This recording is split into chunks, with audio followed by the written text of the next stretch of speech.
என்ன செய்வாங்க அப்படின்னா, நீர்ல கரையாத இந்த மருந்துகளை பசுனை இல்லைன்னா வெஜிடபிள்ஸ்ல கிடைக்கிற வெண்ணெய், இது ரெண்டுத்தையும் ஏதாவது ஒன்றத்தை எடுத்து அதுல நல்ல கடைவாங்க.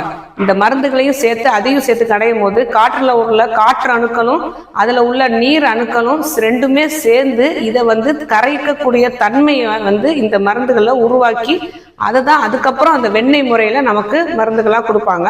இவ்வளோ ஒவ்வொரு முறையும், அதாவது எந்த மருந்தை எந்த வகையில கொடுத்தா எந்த ஃபார்ம்ல கொடுத்தா நமக்கு உடல்ல சேர்ந்து நம்ம மருந்துகள் நமக்கு வேலை செய்யும், அதனால நமக்கு நோய்கள் தீரும் அப்படிங்கிறது படித்த சித்த மருத்துவர்களுக்கு, அனுபவமிக்க சித்த மருத்துவர்களுக்கு கரெக்டாகவே தெரியும். அந்த மாதிரி மருந்துகள் செய்து நமக்கு கொடுத்துக்கிட்டே வரும்போது நோய்கள் எல்லாமே சரியாயிட்டே வரும். இதை தவிர சூர்ணம், லேகியம், அப்புறம் அரிஷ்டம்னு சொல்ற டானிக்கு, இது மாதிரி வகைகளும் வரும்.